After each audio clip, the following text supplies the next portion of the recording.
ప్రియమైన వారలారా, యేసు నామమున మీకు నా శుభాకాంక్షలు. యేసునందు మీరెప్పుడూ సంతోషంగా మనసానందంతో ఉండడానికి నా శుభాకాంక్షలు. ఈ ఉదయకాలమందు ప్రభు అయిన యేసు మిమ్ములను ప్రేమించుచున్నందున మీతో కూడా ఈ మాటల ద్వారా మాట్లాడుచున్నారు. ఏ మాటలు దేవుడు ఉంచినారని అనుకుంటున్నారా? ప్రపంచంలో చాలా కాస్ట్లీ అయినది ఏమిటి చెప్పండి? విలువైనది. కొందరు వచ్చి కొన్ని ముత్యాలు, మాణిక్యాలు అంటే డైమండ్స్, అవన్నీ విలువైనవి. సాధారణంగా అన్ని ఇండ్లల్లో ఉపయోగించే విలువైన వస్తువు ఏదంటే బంగారు. ఈ స్వర్ణము వెల చాలా ఎక్కువగా పోతుంది. బంగారు కొనడము చాలా కష్టమైన పరిస్థితి కదా.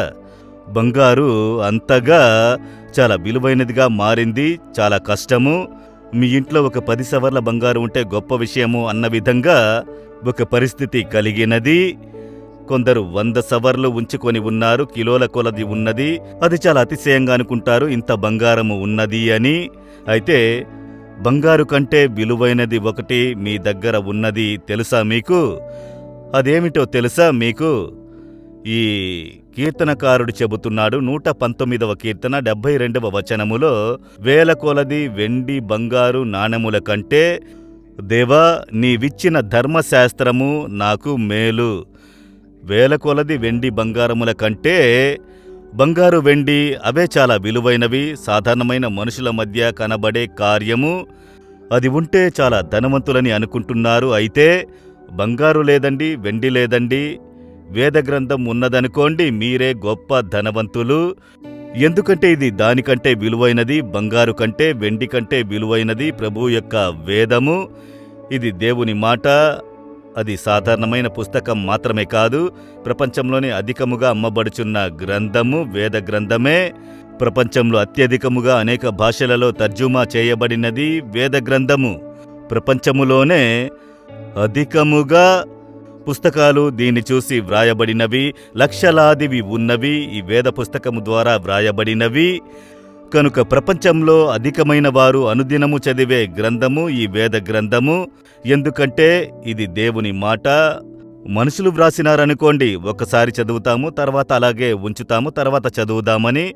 ఇది నేను వచ్చి రక్షింపబడిన కాలము నుండి 72వ సంవత్సరము నుండి నేను ప్రతిదినము చదువుతున్నాను, అనుదినము ధ్యానిస్తున్నాను. ఇప్పుడు చూడండి ఎన్ని సంవత్సరములు అయినవి, 58 ఏళ్ళైనవి. ఇంకా నాకు కొత్తగానే ఉన్నది.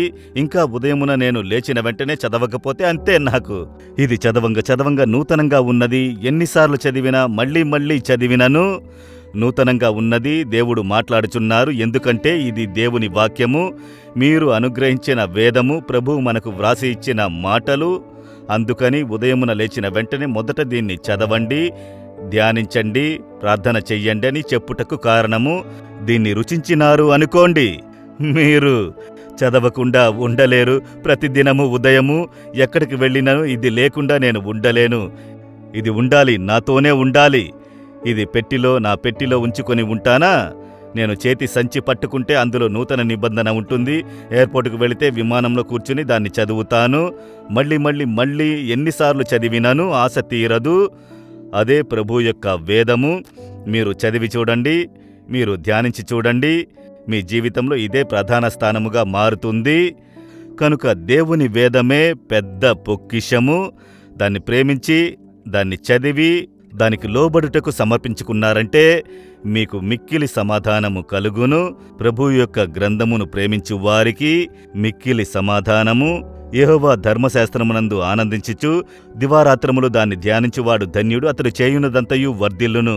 మీరు చేయునదంతయు వర్ధిల్లును. ఎప్పుడు సమాధానంతో ఉంటారు?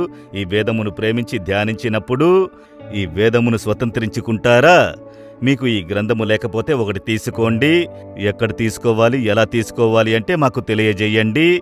ఉచితంగా ఒకటి మీకు మేము పంపించెదము.